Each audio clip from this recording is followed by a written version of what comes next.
I'm making a clock out of this hexagon mould, and I thought I'd try doing it with the flowers. So what I've done is to make sure they stuck. I did that prior to doing this video. I've put them in there with a little bit of fast curing resin, and today I'm just going to pour the rest of it and see what happens.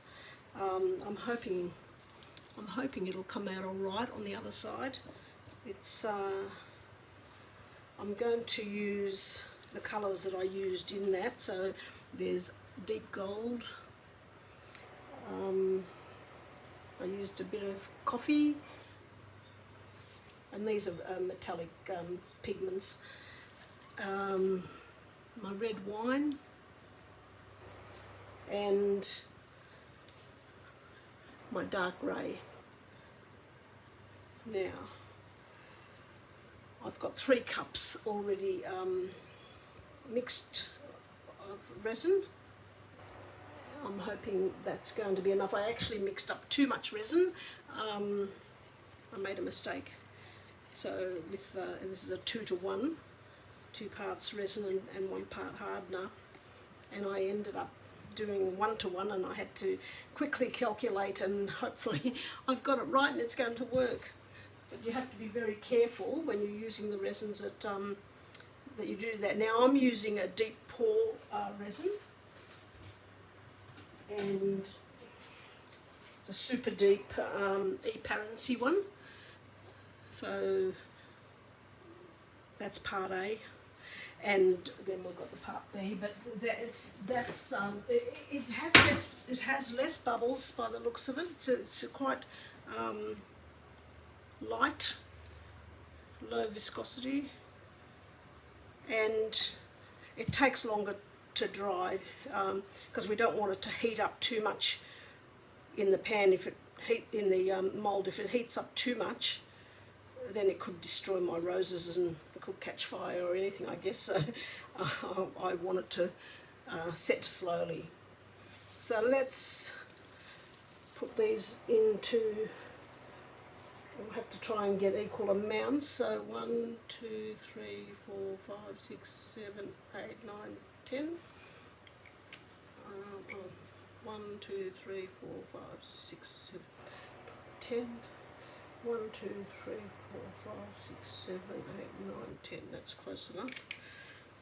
That's the red, the dark grey.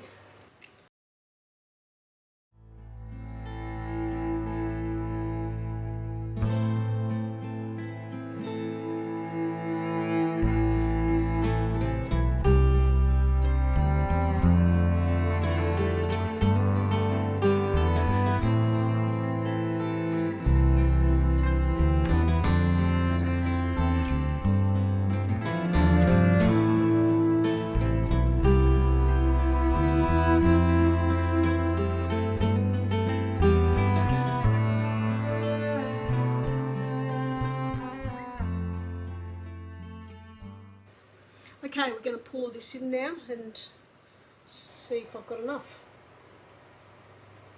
Yeah, it's a very sort of caramel one. It's got a little bit of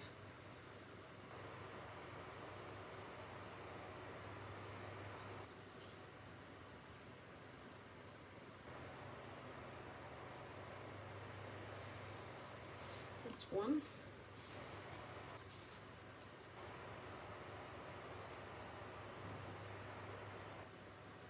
I might have to do another cup. That's 2. So I might need all that I made up, so maybe it was meant to be.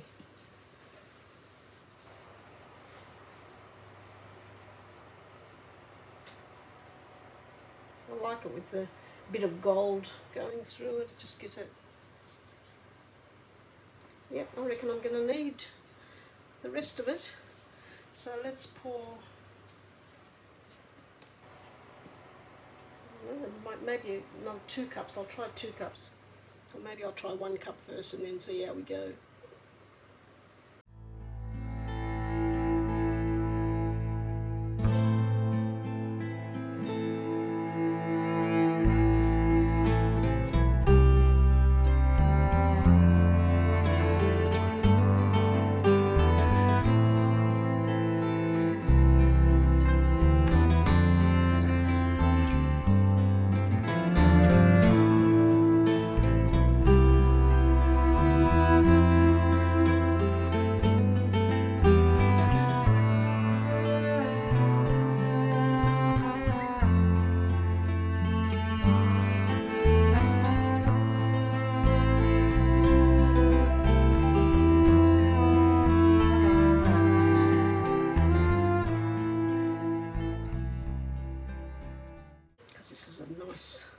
clean jar that I usually use for soap making, which I haven't done for a while.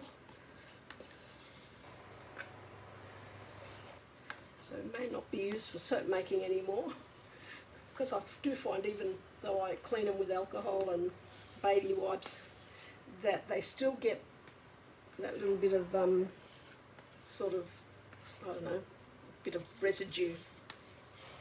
It's hard to get it totally off.